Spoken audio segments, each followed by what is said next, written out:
నమస్తే 3టీవీకి స్వాగతం. ఇవాళ తన జంఝానిలపు షడ్జధ్వానంతో తెలుగు సాహితీ లోకాన్నే కాదు భారతదేశపు సాహిత్య ప్రపంచాన్నే ఒక ఊపు ఊపిన మహాకవి శ్రీశ్రీ గారి 42వ వర్ధంతి. ఆయన కవితలను రచనలను కూలంకుషంగా ఔపోసన బట్టి వాటిని విమర్శనాత్మకంగా తులనాత్మకంగా పరిశీలించిన ఓ వ్యక్తి సుదర్శనం మనకి ఇవాళ కలిగింది. ఆయనే మన రాపోలు సుదర్శనం గారు. నమస్తే సుదర్శనం గారు. నమస్తే. Welcome to 3టీవీ. శ్రీశ్రీ గారి మీద, ఆయన సాహిత్యం మీద మీకు ఎప్పటి నుంచి ఆసక్తి కలిగింది?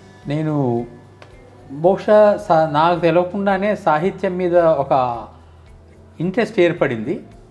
ఆ తర్వాత సాహిత్య విద్యార్థిగా మారిన తర్వాత ఆంధ్ర సారస్వత పరిషత్తులో నేను చేరిన తర్వాత అక్కడ ఉన్న సాహితీ వాతావరణంలో శ్రీశ్రీ పరిచయం అయ్యాడు. కవిగా, అక్షరాలతోటి. వ్యక్తిగా ఎటువంటి తెలియదు, ఒక రెండు సార్లు తప్ప నా జీవితంలో చూడలేదు. కానీ ఆయన మహాప్రస్థానం మొదలైంది. ఆ చదివే అవకాశం అక్కడ పరిషత్తులో దొరికింది. ముఖ్యంగా మా గురువులు ఆచార్య కె రంగనాథాచార్యులు గారు, మోత్కూరి నరహరి గారు, డాక్టర్ డి చంద్రశేఖర్ రెడ్డి గారు. శ్రీశ్రీ అన్న లెఫ్ట్ ఓరియంటెడ్ సాహిత్యం అన్న చాలా ఇష్టం. మాకు పాఠాల సందర్భంలో గురజాడ గురించి, శ్రీశ్రీ గురించి చాలాసార్లు ఉటంకిస్తూ పాఠం చెప్పేవారు. శ్రీశ్రీ గారి సాహిత్యం మీద ఆసక్తి కాకుండా మీ రచనల్లో కూడా ఆయన ప్రభావం అక్కడక్కడ కనిపిస్తుంది. మీ ఒక సంప్రోక్షణ పుస్తకం చదివినప్పుడు ఆ ఉద్యోగుల మీద గురించి కానీ, శ్రీశ్రీయం గురించి కానీ, వాటిల్లో ఏ ఉద్యోగి చరిత్ర సూచన ఏమున్నది గర్వకారణం అని రాశారు. ఈ దేశ చరిత్రల ప్రభావం అందులో కాస్త కనిపిస్తోంది. అంతేకాకుండా ఈ దగదగలు, భుగభుగలు, నిగనిగలు అంటూ కూడా ఇంకొక కవితలో మీరు రాశారు. అంటే మీకు తెలియకుండానే ఆ ప్రభావం మీ మీద పడిందా? అవును అవును అవును ఇప్పటికి కూడా తెలియదు. చాలాసార్లు నాకు తెలియకుండానే శ్రీశ్రీ కవితలో లేకపోతే శ్రీశ్రీ ఇంకేదన్నా కొటేషన్లో అట్లా గుర్తుకొచ్చేస్తాయి. నాకు తెలియకుండానే ఆ రచనలోకి వెళ్ళిపోతాయి, నా వ్యాసాల్లో కానీ ఇంకెక్కడన్నా కానీ. నిజమే, నాకు కూడా అదే అనుభవమే. నేను రాసేటప్పుడు అనుకోను కానీ ఎక్కడో ఆయన ప్రభావం నాకు తెలియకుండానే నా కవితలు కూడా వచ్చేస్తూ ఉంటుంది. తర్వాత ఒక విచిత్రమైన విషయం చదివాను నేను. శ్రీశ్రీ గారు మహాప్రస్థానం రచించిన తర్వాత ఆ కవిత పంపిస్తే అది ప్రచురణ యోగ్యంగా లేదని భారతీ పత్రిక వెనక్కి పంపించిందట. నిజమేనా? నిజమే నిజమే నిజమే. చూసారా, ఎంత పెద్ద కవిత అయినా సంపాదకుడు బహుశా పరికించి చూసి అందులోని గొప్పదనాన్ని గుర్తించకపోతే ఎంత గొప్ప కవిత్వమైనా ప్రచురణ యోగ్యం కాకుండానే పోతుంది మరి కదా. ఇంకో విషయం ఏంటంటే, ఆయన గర్జించు రష్యా, నీడలు, ఈ రెండు తప్ప మిగతా మహాప్రస్థానంలోని అన్ని కవితలు 1930 నుండి 40 వరకు రాశారని ఆయన రాసుకున్నారు. కరెక్ట్. కానీ ఆయనకు 40 ఏళ్ళు వచ్చేంత వరకు, అంటే 1930లో రాసిన ఆయన కవితలు 1950 వరకు ప్రచురితం కాలేదు. అవును. మహాకవికైనా పురిటి నొప్పులు తప్పలేదు. అవును అవును. ఏమై ఉంటుందంటారు దీనికి కారణం? ఫస్ట్ ఆయన చెప్పుకున్నట్టుగానే జీవిత చరిత్రలో ఒక చోట చెప్పుకుంటాడు. అంటే ఆర్థిక ఇబ్బందులు ఉన్నాయి, పుస్తకం వేసుకునేంత ఆర్థిక బలం, పుష్టి ఇంకా చేకూరలేదు. సో నళిని కుమార్ అనే అతను, నెల్లూరు అతను పూనుకొని 1950లో నేను వేస్తానండి అంటే శ్రీశ్రీ గారు ఒప్పుకున్నారు. అయితే ఈ కవితలన్నీ వచ్చే కంటే ముందే జరుక్ శాస్త్రి లాంటి లేకపోతే ఆనాటి ప్రసిద్ధ కవుల జేబుల్లో ఈ కవితల పేపర్ కట్టింగ్స్ ఉండేవి. జరుక్ శాస్త్రి అంటే జలసూత్రం శాస్త్రి గారే. సో అంత ఫేమస్ అయిపోయాయి ఆ కవితలు. పుస్తక రూపంలోకి రాకముందే ప్రధాన కవులు, ప్రఖ్యాత కవులు జోబులో పెట్టుకొని తిరిగేవాళ్ళు. ముఖ్యంగా కృష్ణశాస్త్రి లాంటి వాళ్ళ మీద కూడా శ్రీశ్రీ కవితల ప్రభావం ఉందని కృష్ణశాస్త్రి ఒక 2 చోట్ల తర్వాత చెప్పుకున్నాడు. ఓహో. ఆయన ఒక కవితలో ఈ చందో సర్ప పరిష్వంగం వదలి అంటాడు, కానీ దానికి ముందు ఛందస్సులోనే కొన్ని రచనలు చేశారు. దాని తర్వాత వచన కవిత్వానికి ఆయన మరలి వచ్చాడని వినికిడి. నిజమేనా? నిజమేనండి.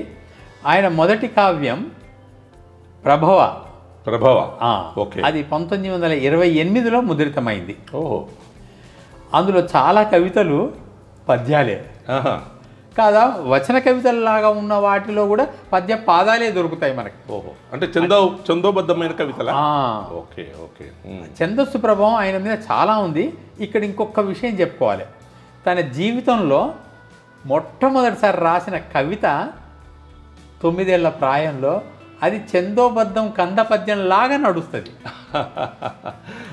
లెక్కల మాస్టర్ అయిన వాళ్ళ నాన్నగారు అది చూసి వీళ్ళు ఏదో కవిత్వం ఏదో ఉన్నట్టుందని ఆ చందోబద్ధానికి సంబంధించిన లక్షణాల పుస్తకం పట్టుకొని అతనికి ఇచ్చాడు. అందులో నుంచి కొన్ని నేర్పాడు కూడా. కవిత్వం అంటే ఎట్లా ఉంటుంది, ఏంటిది, ఆ ఛందస్సు ఏమిటిది, వాటి పూర్వపరాలు ఏమిటిది. అది వంట పట్టిపోయింది. ఒక్కసారి వింటే చాలు. శ్రీశ్రీకి చాలా సందర్భాల్లో అలా టేప్ రికార్డర్ లాగా గుర్తుండేంత అద్భుతమైన జ్ఞాపక శక్తి అయింది. ఈ సందర్భంగా ఒక విషయం గుర్తుకొస్తుంది. గూటాల కృష్ణమూర్తి గారు లండన్ అతను మహాప్రస్థానాన్ని 80sలో ప్రింట్ చేస్తూ అక్కడ తీసుకెళ్ళారు. ఓకే, వాళ్ళ వీధిలోనే ఒక ఆంగ్ల కవి ఉంటాడట. ఒకసారి వాళ్ళ ఇంటికి వెళ్దామని ఆ దారిలో వెళ్తే ఆ కవితో పరిచయం అయ్యాక అప్పుడే ఆయన కవిత చదివి వినిపిస్తున్నాడు నోటికి. ఆ కవి ఆశ్చర్యపోయాడు. అవును, నేను ఇవి రాశాను ఎప్పుడో 30-40 ఏళ్ల క్రితం. మరి మీరు ఇప్పుడు వస్తూ ఇవన్నీ చదువుకొని వచ్చారా అంటే, కాదు, నేను డిగ్రీలో ఉన్నప్పుడు ఈ కవిత్వం మాకున్నది సిలబస్లో. అంటే ఎప్పుడో ఒక 50 ఏళ్ల క్రితం చదువుకున్నవి కూడా ఆయన గుర్తుండి అప్పచెప్పే అంతటి జ్ఞాపక శక్తి ఆయనది. అద్భుతమైన జ్ఞాపక శక్తి. అంతేకాదు, ఆయన కవితలో ఆ పదాలు, ఆ వరవడి, ఆ ధృతి, అది వేరే. తర్వాత ఆయన ఈ 1930-40 దశాబ్దాల్లో చాలామంది గొప్ప రచయితల గురించి ఆయన రాస్తాడు. తను మొదటి పీఠికలో స్పెండర్, డిలాయిస్ ఇలాంటి వాళ్ళు. ఆ సమయంలోనే తను కూడా రాశాను, అది హంగ్రీ 30s అంటాడు. అవును, మీకేమనిపిస్తుంది? నిజమే. అది అక్కడ ఆ రోజుల్లో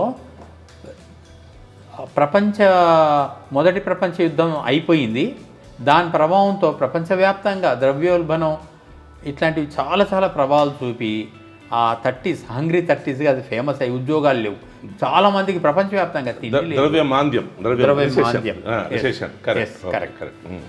అటువంటి దశలో ప్రపంచవ్యాప్తంగా కూడా ఆకలి కేకలు వినిపిస్తున్నాయి, ఆకలి చావులు వినిపిస్తున్నాయి.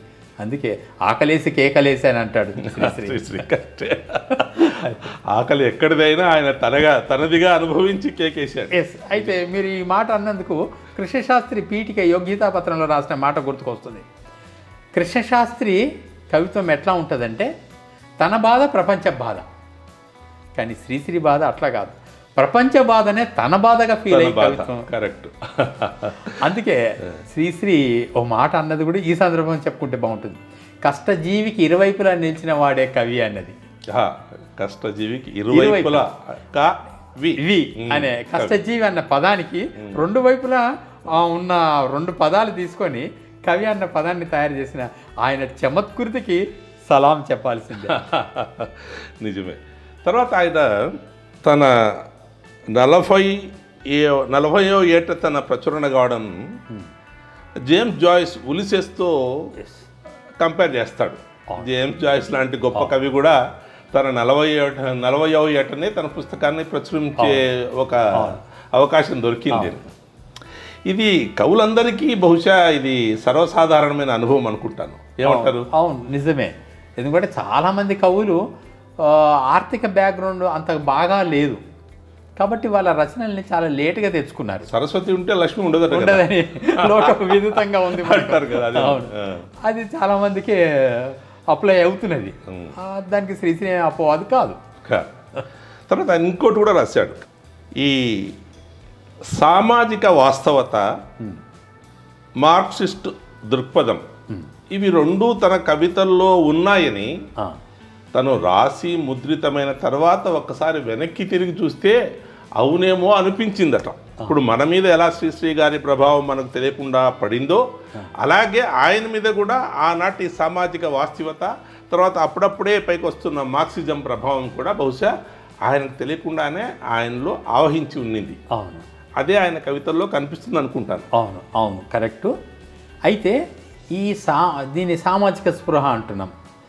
ఆ సామాజిక స్పృహనే రచయితకు ప్రాణం అంటూ 1930ల ప్రాంతంలో ప్రోగ్రెసివ్ రైటర్స్ అసోసియేషన్ లండన్లో కొందరు ఒక కొత్త సంస్థను పెట్టారు.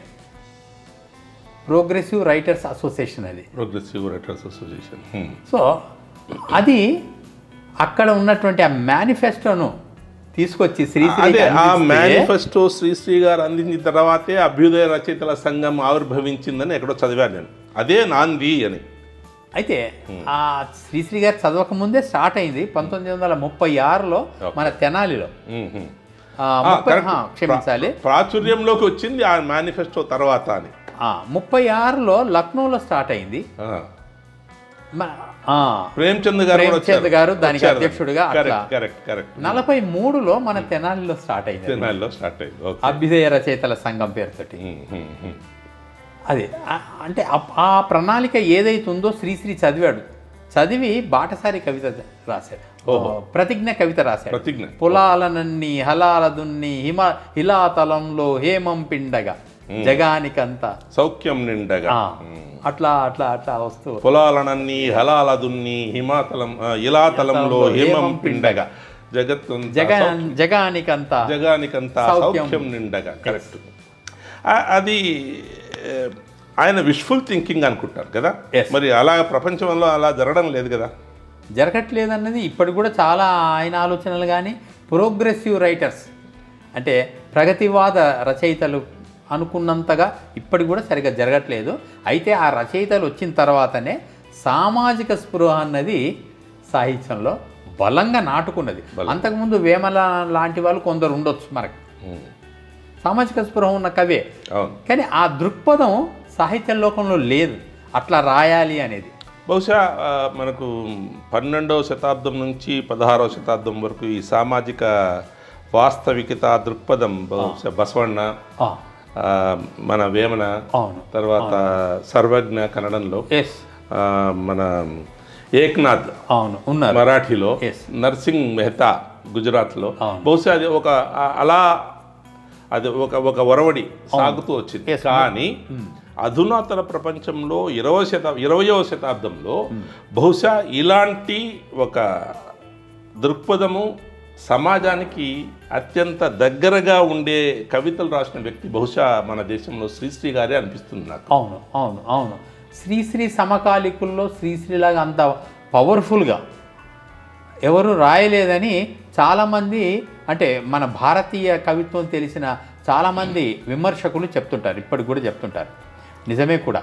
అంత బలంగా కవిత్వం అంటే ఏంటిదో డెఫినేషన్స్తో సహా, కావాలో నవకవనానికి పేరుతో సింధూరం రక్తచందనం బంధూకం సంధ్యారాగం రుద్రనాలి పులి చంపిన లేడి నెత్తిరు ఎగరేసిన ఎర్రని జెండా కావాలోయ్ నవకవనానిక నయన జ్వాలిక కలకత్తా కాలిక నాలిక కావాలోయ్ నవకవనానికి. నిజమే. కొత్త కవిత్వం ఎట్లా ఉండాలి, ఈనాటి కాలానికి ఏది అవసరమో 1930లలో చెప్పాడు.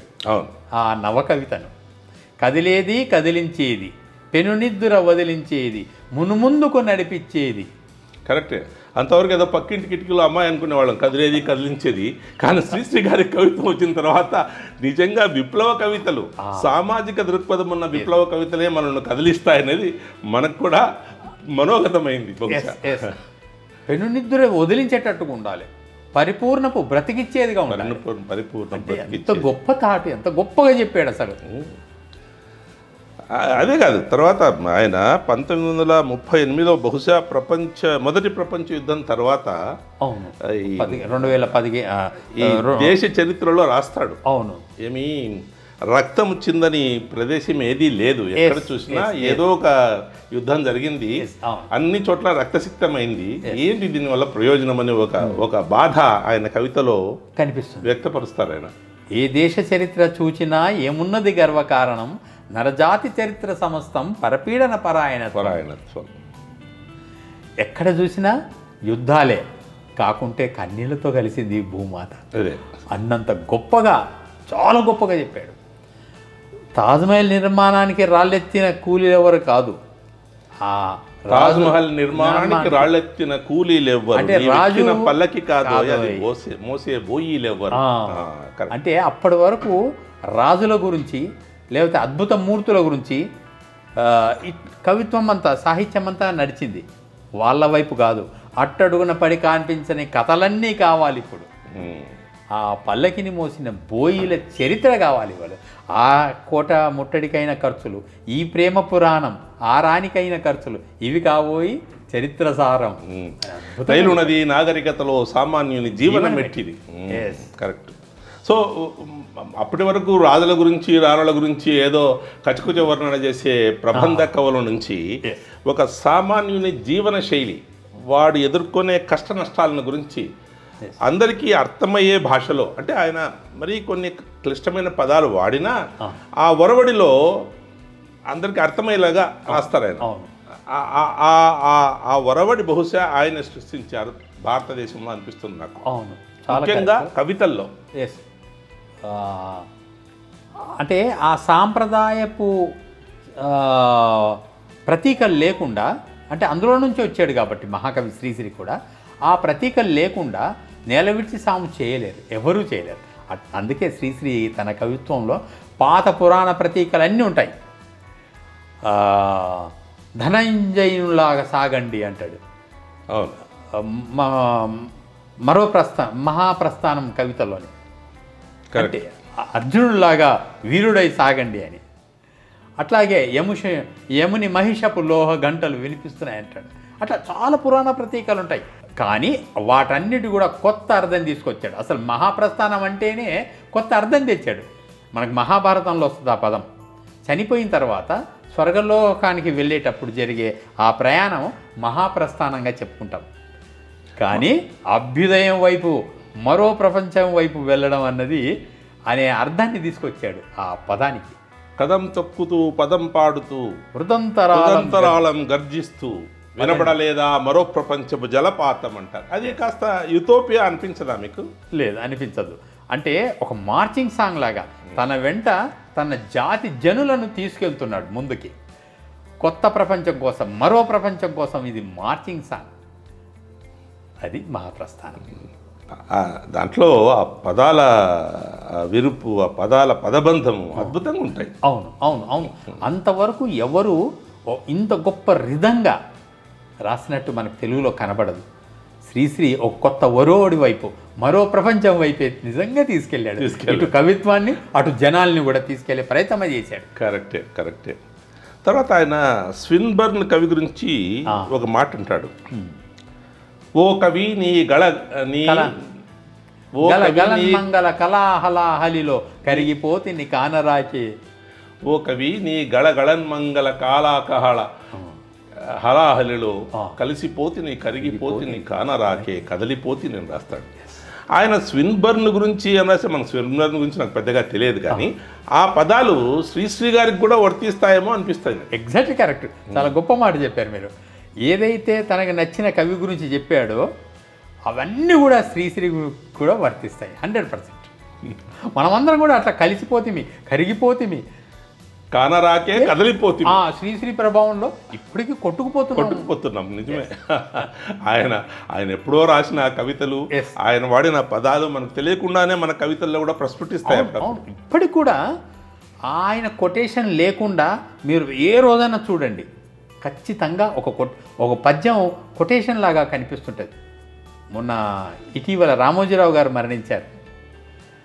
నేనొక దుర్గం నాదొక స్వర్గం అనర్గలం అనితర సాధ్యం నా మార్గం అన్న ఈ కవితను రామోజీరావుకు అప్లై చేస్తూ హెడ్డింగ్ పెట్టారు ఓ పత్రికలో. ఎంత గొప్పగా ఉంది చూడండి.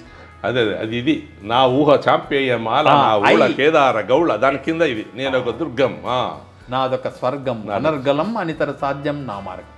ఆయన చనిపోయి ఇప్పటికీ 42 సంవత్సరాలు సుమారుగా. అయినా కూడా ఆయన ప్రభావం నుంచి, ఆయన అక్షరాల ప్రభావం నుంచి అక్షరాల తప్పించుకోలేకపోతున్నాం. కరెక్టే, చాలా బాగా చెప్పారు. అక్షరాల తప్పించుకోలేకపోతున్నాం. తర్వాత ఆయన అంటాడు, అంటే అఫ్కోర్స్ ఆయన అభ్యుదయ కవిత్వంతో ప్రారంభించినా కూడా మరి అరసం నుంచి విరసం వరకు అవును. ప్రతి చోట ఆయనే ఆద్యుడైనట్లు విన్నాను నేను. అయితే ఆద్యుడు కాదు కానీ నాయకుడు దానికి. శిష్లా ఉమామహేశ్వరరావు అభ్యుదయ కవిత్వానికి ఆద్యుడు. ఓకే. కానీ నాయకుడు మన శ్రీశ్రీనే. విప్లవానికి సంబంధించినటువంటి కవిత్వం శ్రీశ్రీ కంటే ముందు కొందరు రాశారు, కానీ బలంగా రాసి దానికి కూడా నాయకుడైంది మన మహాకవి శ్రీశ్రీనే. ఆయన 2 శ్రీల శ్రీశ్రీ, ఒకటి అభ్యుదయానికి, మరొకటి విప్లవానికి. ఆహా, చాలా బాగుంది. 2 శ్రీశ్రీలు, ఒకటి అరసం, ఇంకొకటి విరసం. ఎస్, చాలా సరసం. బాగుంది.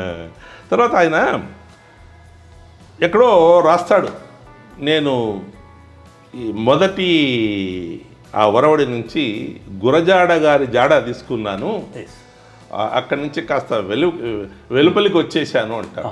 చాలా కరెక్ట్ ఆ మాట. నిజానికి గురజాడ గారు శ్రీశ్రీ పుట్టిన 5 ఏళ్ళకి మరణించారు.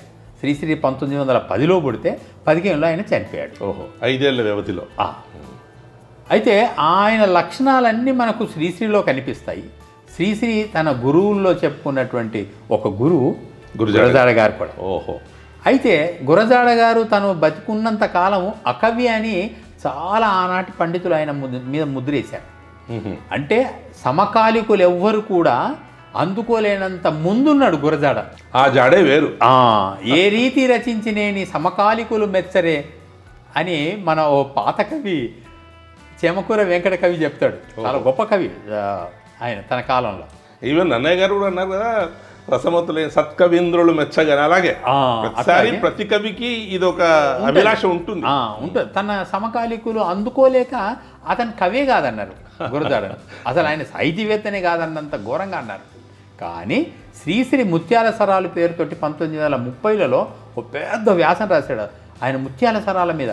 అసలు శ్రీశ్రీ ఓన్లీ కవిగా ఏదో వచన రచయితగానే మనకు తెలుసు, కానీ ఆ ముత్యాల సరం వ్యాసం చదివిన తర్వాత తెలుస్తుంది ఒక గొప్ప పరిశోధకుడు శ్రీశ్రీలో ఉన్నాడని. అవును, చాలాసార్లు మనం మహాప్రస్థానం కాస్త ముందుకెళ్తే ఖడ్గ సృష్టి గురించి మాట్లాడతాం, కానీ దాని ముందర అవి కాక ఆయన రాసిన ఎన్నో రచనల గురించి చాలామంది తెలియదు ఇంకా. అవును, ఆయన ఎంత గొప్ప కవ్యో, అంటే కవిత్వం ఎంత గొప్పగా రాశాడో అంత గొప్ప వచన రచయిత కూడా. ఆయన రచనల్లో దొరుకుతున్న మొట్టమొదటి రచన పరిణయ రహస్యం. పరిణయ రహస్యం, ఓకే. అది ఆ పుస్తకం ప్రింట్ అయ్యి ఈ 2024కి సరిగ్గా 100 సంవత్సరాలు అవుతున్నది. అద్భుతం, శతాబ్దం. ఎస్. ఆయన 1924లో పెళ్లి కంటే కొద్దిగా ముందు ముద్రితమైందని తన జీవిత చరిత్రలో చెప్పుకున్నాడు. వాళ్ళ నాన్నగారు ఇచ్చిన డబ్బులతో ముద్రింపజేశానని. పరిణయ రహస్యానికి ముందర ప్రళయ రహస్యం గురించి ఏం చెప్పలేదు ఆయన. పాపం ఆయన ఈ పుస్తకం రాసే నాటికి 13 ఏళ్ల వయసే. 14 ఏళ్ల వయసులో ప్రింట్ అయింది. నిజంగా బాల రచయితే అప్పటికి కూడా ఆయన. కానీ పరిణయం గురించి రాసిన బాగా పరిణతి, ఆ పుస్తకం చదివితే తెలుస్తుంది ఆయన ఎంత పరిణతి చెందాడు అప్పటికే. అంటే వ్యవస్థని పెళ్లి విషయంలో ఎంత బాగా అబ్జర్వ్ చేశాడు అవన్నీ కూడా మనకు ఆ పుస్తకంలో కనిపిస్తాయి. చాలా గొప్ప పుస్తకం. ఆ పుస్తకం ఇదే, దాని జిరాక్స్ ఇది. 100 సంవత్సరాల క్రితం పుస్తకం ఇది. పరిణయ రహస్యం 1924లో అని ఇక్కడ మనకు కనిపిస్తుంది. అద్భుతం, అద్భుతం. మీకు ఎలా దొరికింది ఇది? దాన్ని అతి కష్టం మీద పట్టుకొని ఈ పత్రికలో మొదటిసారి ప్రింట్ చేశారు. ఓహో, ఒక ప్రకరణం. తూర్పు సీమ పత్రిక వాళ్ళు పట్టుకొని చేశారు. ఇటీవల అశోక్ కుమార్ గారు శ్రీశ్రీ సాహిత్య నిధి అని శ్రీశ్రీ మీద ఉన్నటువంటి పుస్తకాలను అద్భుతంగా తీసుకొస్తున్నాడు. ఇప్పటికి 100కు పైగా తెచ్చాడు. మొదటిసారి మళ్ళా ఇది ముద్రింపజేశాడు. ఇది గొప్ప రహస్యమే, ఇప్పుడే బయటపడుతుంది. ఇంకా అసలు నాకు అనిపిస్తుంటుంది ఈ సందర్భంగా, ఈ 100 ఏళ్ళైన సందర్భంగా మీలాంటి వాళ్ళు ఎవరైనా పూనుకొని ఇది పుస్తకం ఈ సందర్భంగా మళ్ళీ తెస్తే బాగుండని అనిపిస్తుంటుంది. చిన్న పుస్తకమే, పెద్ద ఖర్చు కాకపోవచ్చు, కానీ అంటే ఒక శతాబ్దం నింపుకున్నటువంటి ఈ పుస్తకం ఈ సందర్భంగా వస్తే బాగుంటుంది. నిజమే. మరి మన వంతు కృషి మనం చేద్దాం. ఆయన అంటాడు, 1950 వరకు మహాప్రస్థానం ప్రచురించబడకపోయినప్పటికీ దాని తర్వాత విశాలాంధ్ర వారు చాలాసార్లు ప్రచురించారు. అంటే అంత ప్రాచుర్యానికి వచ్చేసింది ఆ పుస్తకము, ఆ కవితలు, ఆయన వరవడి, ఆయన శైలి, ఆయన ప్రభావము మనం వద్దనుకున్నా ఎక్కడో మన నరనరాల్లో జీర్ణించుకొని పోయింది. కరెక్ట్. నిజం చెప్పాలంటే నాకు తెలిసినంత వరకు తెలుగు పుస్తకాల్లో ఇన్నిసార్లు ముద్రణ పొందిన ఏకైక పుస్తకం మహాప్రస్థానం మాత్రమే. గ్రేట్. అంటే ఎన్ని కాపీలు అమ్ముడుపోతున్నాయి. ఇప్పుడు కూడా ఇవాళ కూడా ఇంకా డిమాండ్ ఉంది, సిలబస్లో ఉంది. దాన్ని పెట్టకూడదు అన్నది పెద్ద చర్చ కూడా ఉన్నది. ఎందుకంటే ఆయన కమ్యూనిస్ట్ కవి కాబట్టి పెట్టడానికి వీల్లేదు అన్నట్టుగా. కానీ దాని ప్రభావం ఏ యూనివర్సిటీ తప్పించుకోలేదు. ఎంత గొప్ప పండితుడైనా ఖచ్చితంగా అది ఉండాల్సిందే అని. మహాప్రస్థానంలో ఇంకొక విశిష్టత ఏంటంత నాకు తెలిసినంత వరకు నేను చదివినప్పుడు, ప్రతిసారి చదివినప్పుడు ఏదో ఒక కొత్త వాక్యం లేదా ఒక కొత్త పదం, ఏదో ఒక కొత్త విరుపు నన్ను మళ్ళీ ఆకర్షిస్తుంది, నా ఆసక్తిని మళ్ళీ పెంపొందించి చేస్తుంది. అది ఎలా అంటే ఆ కలగా ఆపులుగా బలవత్ జరవత్ పరివర్తనలో ఈ బలవత్ జరవత్ చూడండి, ఆ పదాలు చూడండి ఎలా అలా దొరికిపోతాయి ఆ పదాలు. అవును అవును, చాలా రిథమిక్గా అసలు వినగానే చెవుకు చాలా ఇంపు కలిగించేంత బాగా ఉంటుంది. భూతాన్ని యజ్ఞోపవీతాన్ని వైప్లవ్య గీతాన్ని నేనని 30sలో 34లో చెప్పుకున్న కవిత ఇది. అంటే చూడండి ఆ రిథం, విప్లవ కవినని ఆనాడే చెప్పుకున్నాడు. ఇప్పుడు కూడా ఇవాళ కూడా ఇంకా కూడా డిమాండ్ ఉంది. ఇవాళ కొత్త తరానికి మనం వినిపిస్తున్నా కూడా అట్లా పట్టేస్తున్నారు. ఒక సినిమా పాటలకు ఉన్నంత క్రేజీ ఇవాళ ఈ మహాప్రస్థానికి ఇవాళ కూడా ఉంది, తగ్గలేదు. ఆ సినిమా పాటల గురించి మాట్లాడే ముందర ఇంకా కాస్త ఆయన కవితల గురించి ఒక ఆహ్ అనే ఒక కవిత ఉంది. ఆహ్, ఎస్. జీవితంలో జయాపజయాల గురించి ఒక సమాజం ఎలా స్పందిస్తుంది అన్నది చాలా నీట్గా, అవును, చిన్న చిన్న పదాల్లో ఎంత బాగా రాశాడు చూడండి ఆయన. నిప్పులు చిమ్ముకుంటూ నింగికి నీ వెగిరిపోతే నిబిడాక్షర్యంతో వీరు, నెత్తురు కక్కుకుంటూ నేలకు నువ్వు రాలిపోతే నిర్దాక్షిణ్యంగా వీరే. వాళ్ళ రియాక్షన్, వాళ్ళ స్పందన ఎలా మారుతుంది. మనం విక్టోరియస్ అయితే ఎలా చూస్తారు, మనం డిఫీట్ అయితే మన జీవితంలో ఎలా చూస్తారన్నదాన్ని ఆ 10 లైన్లలో అద్భుతంగా పెట్టేశారు. 2 స్టాంజాలే 8 పంక్తుల్లో జీవితాన్ని అట్లా రంగరించి, వ్యవస్థను రంగరించి చూపించాడు. ఆయన పేరేమో ఆహ్ అని పెట్టారు, కానీ దాని తర్వాత చదివిన తర్వాత ఆహా అనిపించింది. అనక మానం. కరెక్ట్, అనక మానం. తర్వాత ఆయన ఈ సమయ చతురత, ఎస్పెషల్లీ హాస్యోక్తుల గురించి ఎక్కడో చదివాను నేను. ఆయన ఎక్కడో ఉన్నప్పుడు ఒక MA విద్యార్థి పిచ్చిరెడ్డి అనే అబ్బాయి మాట్లాడాడట. ఆ అబ్బాయి అన్నాడట, మహాప్రస్థానంలో చలం గారి యోగ్యతాపత్రం చదివిన తర్వాత ఇంకా శ్రీశ్రీ గారి కవితలు చదవాల్సిన అవసరం లేదు, మరి మీరేమంటారు అని అడిగారట శ్రీశ్రీని. మీరు సార్థక నామధేయులు. ఆ అబ్బాయి పేరు పిచ్చిరెడ్డి అన్నారు. అప్పుడే చదువుతాం మనం.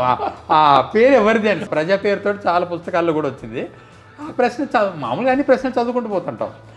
ఎవరు రాశారనేది మనకి ఇంపార్టెంట్ కదా. శ్రీశ్రీ చమత్కార పూరిత జవాబే మనకు అవసరం అనుకుంటాం. ఇంకొక ఉదంతం కూడా నాకు జ్ఞాపకం వస్తుంది. గోరా శాస్త్రి గారు ఎప్పుడో అన్నారట, ఏందో నాయ శ్రీశ్రీ నువ్వేమన్నా అనుకో కానీ ప్రస్తుత భారతదేశ కవుల్లో నా అంతటి వాడు ఎవరు లేరు అన్నారట. అందుకు శ్రీశ్రీ గారు అవును నేను అదే అంటున్నాను అని సింపుల్గా కొట్టేశారు. అవును, నా అభిప్రాయం కూడా అదే. నా అభిప్రాయం కూడా అదే. అద్భుతమైన, అంటే తక్కువ మాటలతో కూడా గొప్ప హాస్యాన్ని సృష్టించిన కవులు మనకు తక్కువ ఉన్నారు. ఆ సమయస్ఫూర్తి, ఆ హాస్య చిత్రత ఉన్నది శ్రీశ్రీలో పుష్కలంగా ఉంది.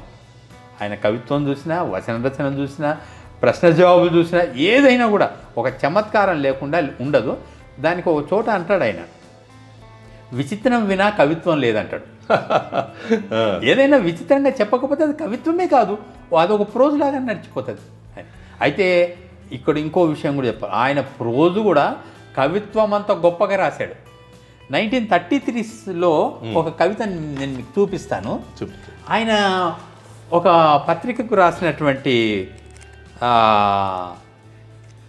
సంపాదకీయం 80sలో తనే దాన్ని ఒక కవితగా ముద్రించుకున్నాడు. ఓహో, వెరీ గుడ్. అంటే అది ఎంత కవిత్వాత్మకంగా అప్రోజ్ ఉంటుందో అర్థమవుతుంది అంటే అన్నేళ్ల తర్వాత కూడా అది ఇంకా ప్రస్తుతంగా ఉంది, relevant even to the contemporary. రోజుకు పోయిటరీనెస్ ఉన్నది. శృతులు పేరుతోటి రాసిండది వీణ అనే మాసపత్రికకి 1936లో రాసిన ఆ సంపాదకీయము తన చేత రాయించారు. ఆ సంపాదకీయమే తర్వాత 1981లో కవితగా మార్చి ఓ పత్రిక పంపాడు. ఓన్లీ పాదాలుగా పేర్చాడు, అంతే అంతే. నిజంగా ప్రపంచానికి కవిత్వమే కావలసి వస్తే ఇంతకంటే అదును లేదు అని స్టార్ట్ అయ్యే ఆ వచనమే తర్వాత పాదాలుగా పేర్చాడు. నిజంగా ప్రపంచానికి కవిత్వమే కావలసి వస్తే. అంటే ఎంత గొప్ప కవి అంటే ఆయన కవిత్వానికి వచనానికి గీత గీసి చెప్పలేం మనం. అంటే ఆయన వచన కవిత్వమే ఒక ప్రవచనం అయిపోయింది. ఎస్, అంతే కదా. అంతే అంతే ఆయన మాటలే ఎన్నోసార్లు మనం తెలియకుండానే ఎన్నో పత్రికల్లో హెడ్డింగ్స్ చూశాను. ఈనాడు కొత్తగా వచ్చిన రోజుల్లో కూడా వాళ్ళు ఏదైనా ఒక వార్త గురించి రాస్తే, ఒక సంస్థ గురించో ఒక సాధన గురించో రాస్తే తాజ్మహల్ నిర్మాణానికి రాళ్ళెత్తిన కూలీలు ఎవరని శీర్షిక పెట్టారు. అంటే శ్రీశ్రీ గారి కవితల్లో అలాంటి ఓ ప్రభావం, ఒక ఉత్తేజం, ఆ ఫోర్స్ ఉందన్నమాట. దాన్ని వీళ్ళంతా విరివిగా ఉపయోగించుకున్నారు, అందులో ఏం డౌట్ లేదు. వేమన్న తర్వాత ప్రజల నాలుకల మీద ఉన్నది మన శ్రీశ్రీ మాత్రమే. నిజమే. ఇంత బలంగా ప్రతి సందర్భానికి పనికొచ్చేటట్టుగా ఆయన కవిత్వం ఉంది, వేమన కవిత్వం ఉన్నట్టుగానే. నిజమే. తర్వాత ఆయన మహాప్రస్థానంలోనే ఎంత వైవిధ్యత ఉంది. బాటసారి కానీ, అవును, భిక్షువర్షియస్ కానీ, అవును, కానీ, మహాప్రస్థానం కానీ, తర్వాత జగన్నాథ రథచక్రాలు కానీ, అవును, ఒక్కొక్క కవితకు ఆ వస్తువు చాలా వైవిధ్యత ఉంది. అవును. ఆయన శైలిలో కూడా అక్కడక్కడ కాస్త విభిన్నత కనిపిస్తుంది. అవును, అవును. ఎచటికి పోతావి రాత్రి, అవును, అవతలి గట్టుకి, అక్కడ ఆ దుముకు, ఆ ఉరుకు లేదు అక్కడ. అవును. చాలా వేదాంతపరంగా, చాలా స్టెబిలైజ్డ్, ఒక మంద్రయానంలో ఎచ్చటికి పోతావి రాత్రి అవతలి గట్టుకి. ఎంత వైవిధ్యత, అంత పదండి ముందుకు పదండి త్రోసుకు అనే ఫోర్తున్న కవితను చూసి ఈ కవితను చూస్తే అంటే సందర్భానుసారంగా ఏది ఎక్కడ ఎట్లా ఉండాలో అట్లా పదాలను ప్రయోగిస్తూ పరిగెత్తిస్తాడు, నడిపిస్తాడు, పాకేటట్టు చేస్తాడు. అవసరాన్ని బట్టి ఏది అవసరమైతే ఆ విధంగా నడిపిస్తాడు. ఇంకొక విచిత్రం ఏమంటే ఆయన రాసుకున్నట్లు మహాప్రస్థానంలో చాలా కవితలు ఒకే ఊపులో రాసేశారట. ఈవెన్ మహాప్రస్థానం కూడా, మహాప్రస్థానం కవిత కూడా, ఎక్సెప్ట్ జగన్నాథ రథచక్రాలు. జగన్నాథ రథచక్రాలు ప్రారంభించిన తర్వాత ఎక్కడో ఆపేశాడట. ఆపేస్తే మన లక్ష్మీనాథ శాస్త్రి గారు భారతిలో దాన్ని పేరడీగా వెళ్ళిపోతాయని ఒక కవిత ముద్రించారంట. అప్పుడు ఇంకేమైనా రాస్తాడేమో అనే ఒక ఆదుర్దాతో ఆ కవితను ముగించి జగన్నాథ జగన్నాథ జగన్నాథ రథచక్రాలు వస్తున్నాయి ఏమి చూడండి ఆ పరుగు. దాన్ని తర్వాత సంచిక భారతిలో ప్రచురించేలోగా రాసేసి పంపించారట. అదొక్కటే కవిత బహుశా 2 సార్లు రాసింది, అంటే పూర్తి చేయకుండా మళ్ళీ ముగించేశారు.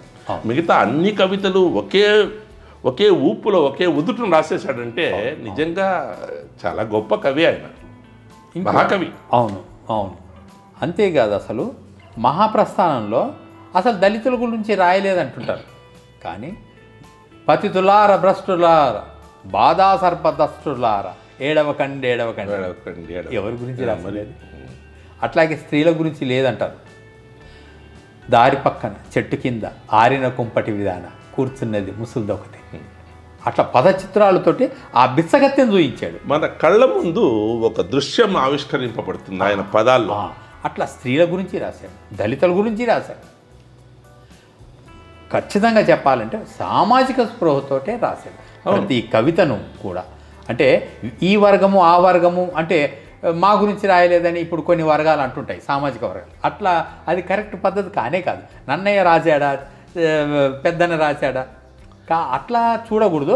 ఆనాటి సామాజిక పరిస్థితుల్లో ఈనాటి కూడా పనికొచ్చేంత బలంగా రాసిన కవిగా.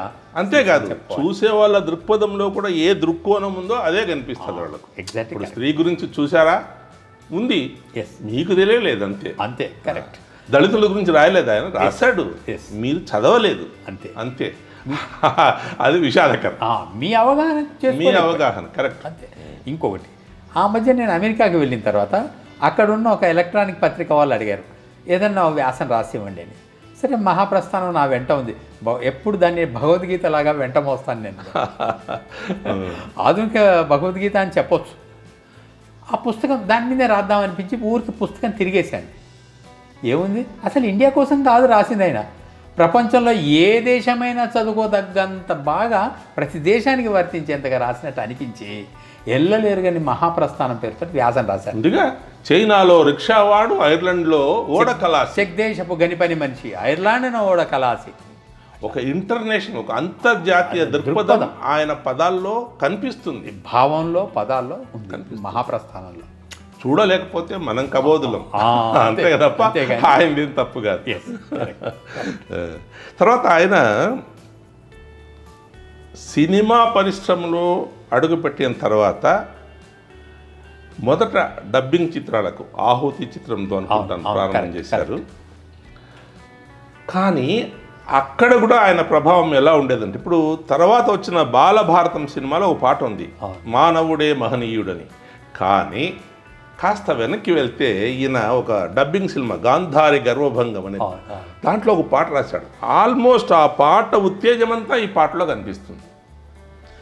తెలియకపోతే కొత్తగా రాసిన కవి చాలా బాగా రాశాడు అనుకోవచ్చు, కానీ దాని ఉత్తేజము స్ఫూర్తి ఎప్పుడో శ్రీశ్రీ గారు గాంధారి గర్వభంగం చిత్రానికి రాసి పెట్టారు ఆల్రెడీ. తర్వాత విప్లవ కవిగా అందరికీ తెలిసిన శ్రీశ్రీలో ఎక్కడో ఆయన హృదయంలో ఒక భావుకత, ఒక మార్దవత దాగి ఉందని చెప్పడానికి డాక్టర్ చక్రవర్తి సినిమాలో పాట ఉంది, మనసున మనసై. ఎంత మంచి పాట. చాలా మంది ఆ పాట ఆత్రేయ గారు రాశారు, కానీ ఈయన దశావతారం, ఒక అవతారం కాదు, విశ్వరూపాన్ని చూపించేస్తాడు.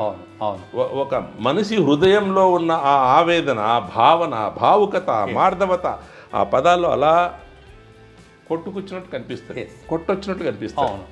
అట్లాగే ప్రేమ గీతాలు రాయడంలో కూడా శ్రీశ్రీ చాలా అందవేసిన చేయని నిరూపించుకున్నాడు. ఆరాధన సినిమా అనుకుంటాను, నా హృదయంలో నిదురించే చలి, నా హృదయంలో నిదురించే చలి, కరెక్ట్, కలలలోనే కవ్వించే సఖి. ఎవరో పత్రిక వాళ్ళు అడిగారు ఆ చలి ఎవరు అని. నిజంగా ఏ అమ్మాయి పేరో చెప్తాడు అనుకుంటే కమ్యూనిజం అని చెప్పారు.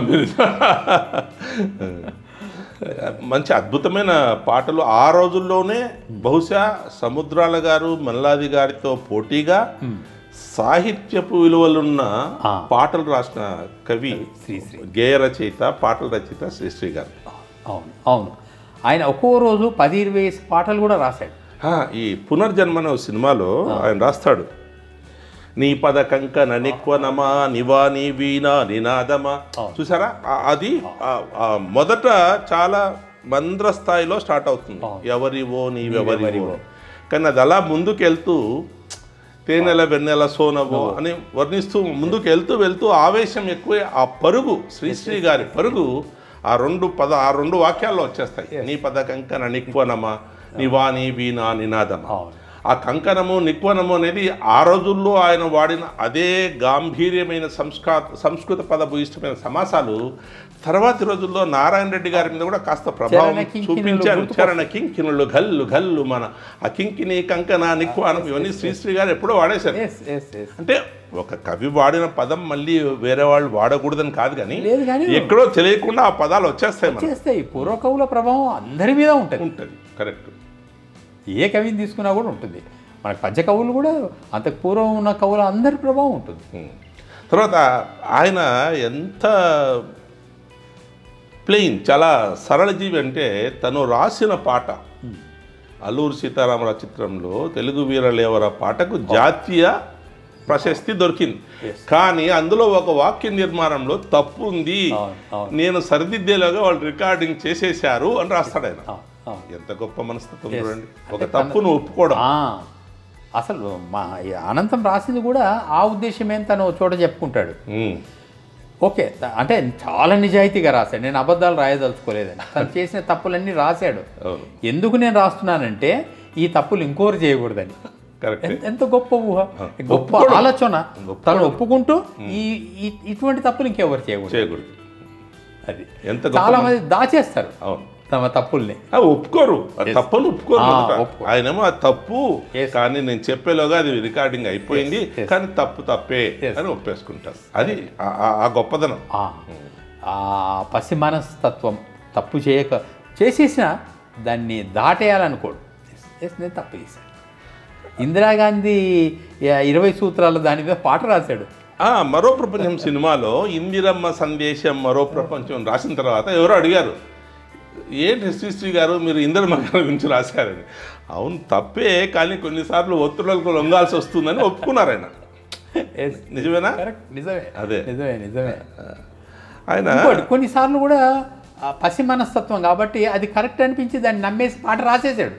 20 సూత్రాల మీద కూడా అట్టే జరిగింది. అందులో తప్పేముంది, కరెక్టే ఉన్నాయి కదా అని బాగా చెప్పారు. అయితే అమలు జరగడం దగ్గర లోపం జరుగుతున్నది. ఇప్పుడు కొన్నిసార్లు చిత్రాలకు సంబంధించి సన్నివేశానికి సంబంధించిన కొన్ని కవితలు రాస్తే అంత మాత్రం అన్నీ అవి కవి భావనలే, కవి సిద్ధాంత భావనలే అని మనం తప్పుగా అర్థం చేసుకోకూడదు. ఇప్పుడు ఆరుద్ర లాంటి నాస్తికుడు ఎన్నో పౌరాణిక చిత్రాలకు దేవుని పొగుడుతూ పాటలు రాశారు. అంటే ఆయన మీ నాస్తికుడు కాకుండా ఆస్తికుడు అయిపోతాడు కాదు. శ్రీశ్రీ గారు శ్రీశ్రీ కూడా అంతే. అసలు ఇంకా విచిత్రం, శ్రీశ్రీ ప్రతిభ ఆత్రేయకి ఎంత బాగా తెలుసు అంటే ఇద్దరు కవులే. వాగ్దానం సినిమాకు ఆత్రేయ డైరెక్షన్ చేస్తూ గిరిజా కళ్యాణం తను రాయగలడు. అదే హరికథ ఈయనతో రాయిస్తారు, శ్రీశ్రీ గారితో రాయిస్తారు. మీరే రాయగలరు, మీరు రాస్తారు, నేను రాయనంటే కాదు మీరైతేనే బాగా రాస్తారు కరెక్ట్ అని రాయించింది. ఇవాళ కూడా అద్భుతంగా ఉంటుంది అది. శ్రీశ్రీ కవితతో పాటు మన కరుణశ్రీ గారి పద్యం కూడా పెట్టాడు దాంట్లో, పెళ్ళు మనే విల్లు ఆ లాస్ట్లో వస్తుంది. కానీ ఆ పాట, ఆ హరికథ శ్రీశ్రీ గారు రాశారంటే నమ్మశక్యం కాదు. ఇవాళ కూడా కాదు. అదే అది అదే అదే ఆయన వర్సటిలిటీ, వైవిధ్యత. అది ప్రతిదీ అన్ని రసాలు రాయగలరు. అట్లా కథలు రాశాడు ఆయన. నవరసాలు ఒక్కొక్క రసం తీసుకొని ఒక్కొక్క కథ రాశాడు ఆయన. చూడండి. కానీ దురదృష్టవశాత్తు ఆయనకు ఒకటి జ్ఞానపీఠ అవార్డు రాకపోవడం. తర్వాత రోజుల్లో నారాయణ రెడ్డి గారికి వచ్చాయి, మన విశ్వనాథ సత్యనారాయణ గారు అంతకుముందే వచ్చారు. తర్వాత ఢిల్లీలో భారతీయాలకు ఒక విగ్రహం పెట్టిన భారత కేంద్ర ప్రభుత్వము శ్రీశ్రీ గారిని కాస్త సింబాలిక్గానైనా సన్మానించవచ్చు ఉండొచ్చేమో, కానీ మరి ఎందుకో జరగలేదు. అలా అదే జ్ఞానపీఠ రాకపోయింది. శిలా విగ్రహం కానీ ఇంకోటి కానీ మరొకటి కానీ అక్కడ భారతదేశపు రాజధానిలో పెట్టకపోవడం కాస్త దురదృష్టవశాత్తు ఒక లోపం అని నాకు అనిపిస్తుంది. కరెక్టే. తెలుగు వాళ్ళ అలసత్వం అక్కడే ఉంది. తెలుగువాడై పుట్టడం అక్కడే బాధాకరం అని ఎవరు అంటారు. మనకు నిజంగా ఇవాళకైనా పూనుకుంటే తప్పకుండా శ్రీశ్రీ విగ్రహం అక్కడ ఉంటుంది. ఆకలి రాజ్యం సినిమా మన అందరికీ కూడా తెలుసు.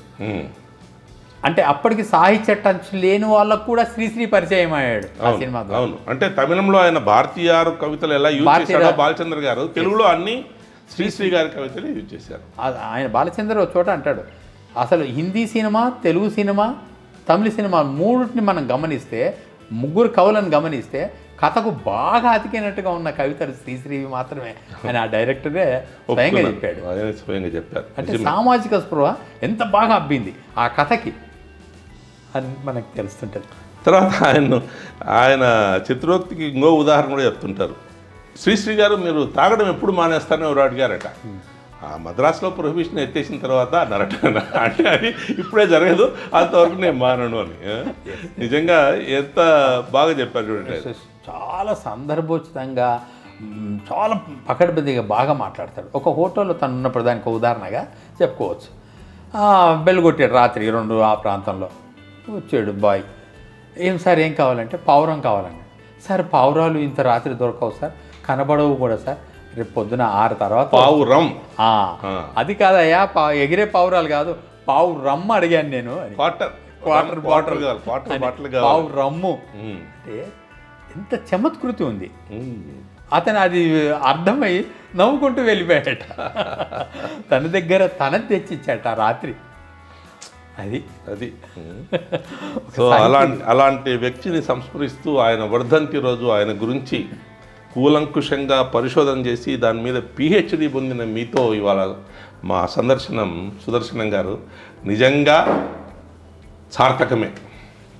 నమస్తే, సెలవు తీసుకుంటాం. థ్యాంక్ యూ అండి. నాకు కూడా ఇవాళ మాట్లాడే అవకాశం ఇచ్చినందుకు మీ 3TV వాళ్ళకి నా హృదయపూర్వక ధన్యవాదాలు. బహుశా ఇటీవల శ్రీశ్రీ గారి కవితల గురించి, శ్రీశ్రీ గారి గురించి ఇంత కూలంకుషంగా విశదంగా చర్చించే అవకాశం ఇవాళ సుదర్శన్ గారు మనకి ఇవ్వడం మన భాగ్యం. ఆయన శ్రీశ్రీ గారి వచన కవిత్వం మీద పిహెచ్డి చేసి డాక్టరేట్ పొందారు. సో ఆయనతో పాలు పంచుకునే ఈ సౌభాగ్యం మనకు కలిగింది. ఆయనకు కృతజ్ఞతలు. వీక్షించిన మీ అందరికీ ధన్యవాదాలు.